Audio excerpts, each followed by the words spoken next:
Hey there, little champs. Welcome back to Classroom Catalyst. I hope you're all having an amazing day.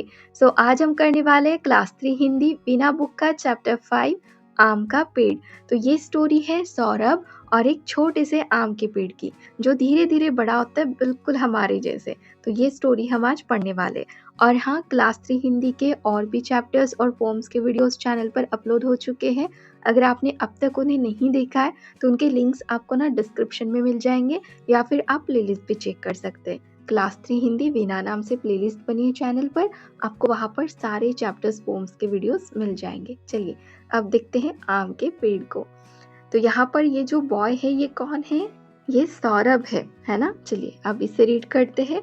गर्मियों के दिन थे। सौरभ के चाचा जी ने अपने बगीचे के एक टोकरी आम भेजे। आम बहुत मीठे थे। सौरभ को आम बहुत अच्छे लगे। उसने सोचा ऐसे ही आम मैं अपने बगीचे में लगाऊंगा। तो देखिए गर्मियों के दिन थे, समर सीजन चल रहा था और सौरभ के चाचा जी ने मतलब उसके अंकल ने उनके बगीचे से एक टोकरी आम भेजे थे। टोकरी मतलब आप इस पिक्चर में देख पा रहे हैं, ये टोकरी। एक टोकरी आम भेजे और आम तो बहुत मीठे मीठे थे। तो सौरभ को ना आम बहुत अच्छे लगे और फिर उसने सोचा कि भाई ऐसे ही आम मैं अपने बगीचे में भी लगाऊंगा। फिर आगे देखिए सौरभ क्या करता है। उसने बगीचे में एक जगह थोड़ी मिट्टी खोदी, वहां आम की एक गुठली डाल दी। गुठली पर मिट्टी डालकर उसने थोड़ा पानी छिड़क दिया। वह प्रतिदिन सुबह वहां पानी डालता। कुछ दिन बीत गए, आम का पौधा नहीं निकला। उसने पानी डालना बंद कर दिया। अब देखिए यहाँ पर सौरभ एक अच्छा काम करता है लेकिन साथ में एक गलती करता है। कौन सी? देखिए सबसे पहले तो उसने क्या किया कि बगीचे में एक जगह थोड़ी मिट्टी खोदी इस तरीके से, ठीक है। और मिट्टी खोदने के बाद आम की एक गुठली डाल दी। आपको गुठली पता होगी आम की, आम फ्रूट के अंदर जो उसकी सीड है उसे कहते गुठली। तो फिर उसने एक गुठली डाल दी यहाँ पर और फिर गुठली पर मिट्टी डालकर उसने थोड़ा पानी छिड़क दिया। बिल्कुल वैसे ही किया जैसे करना चाहिए, है ना। मतलब अगर हमें कोई पेड़ उगाना है तो हम सबसे पहले क्या करते हैं, मिट्टी को खोदते हैं, फिर उसमें सीड डालते हैं। तो बिल्कुल सौरभ ने वही किया और फिर वो क्या करता है, प्रतिदिन मतलब हर दिन वो वहां पर सुबह पानी डालता था। कुछ दिन बीत गए, आम का पौधा नहीं निकला।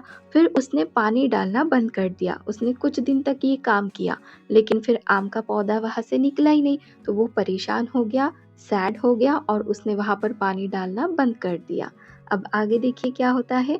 यहाँ पर हम क्या देख पा रहे हैं कि सौरभ है, सौरभ के साथ एक और लड़की है और इस गुठली में से पेड़ तो निकल भी चुका है ना। चलिए अब आगे रीड करते हैं। एक दिन हल्की हल्की वर्षा हो रही थी। वर्षा मतलब बारिश हो रही थी। सौरभ घूमता हुआ बगीचे में उसी जगह पर जा पहुंचा। उसी जगह पर मतलब जहाँ उसने आम की गुठली लगाई थी, बिल्कुल उसी जगह पर जा पहुंचा।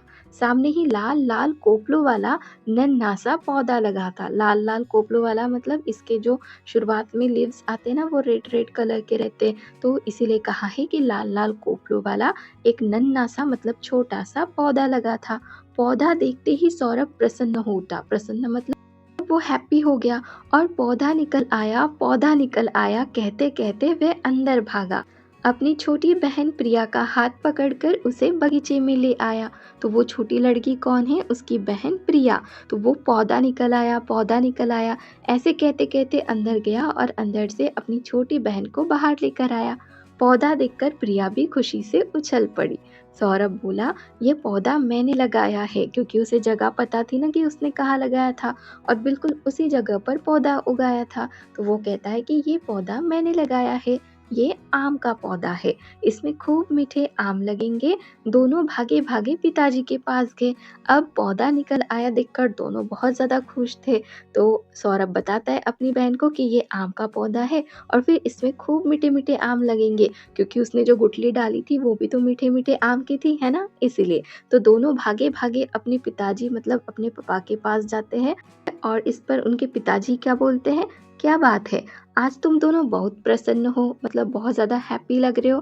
प्रिया बोली, पिताजी बगीचे में आम का पौधा निकल आया है, अगले वर्ष हम अपने ही पौधे के आम खाएंगे।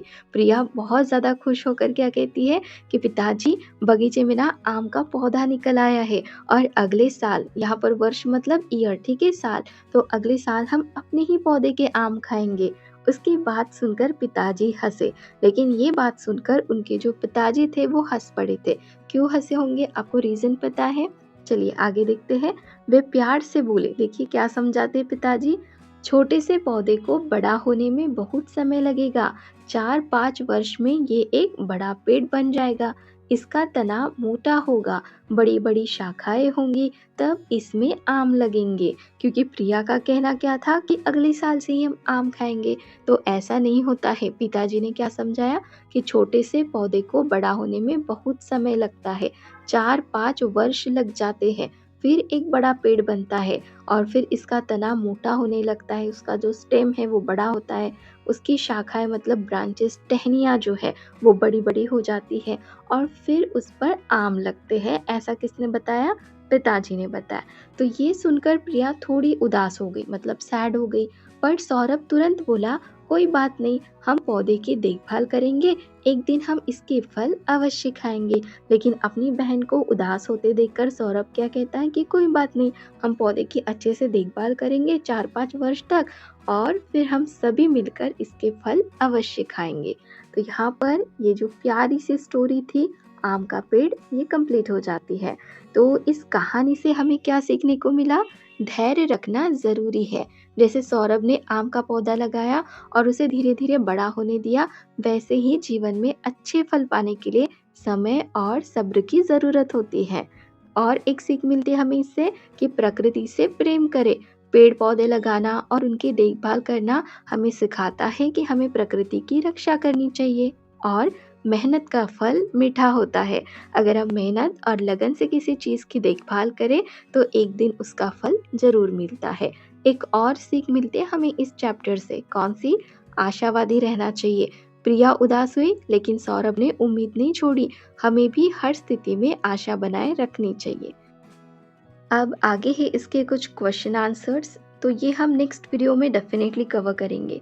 सो if you really enjoy this video and had fun learning with us, don't forget to hit that subscribe button. Join our Classroom Catalyst family so you never miss out the next video. And give this video a thumbs up if you really like it. Share it with your friend and share your thought in the comment below. We would love to hear from you. Thank you so much.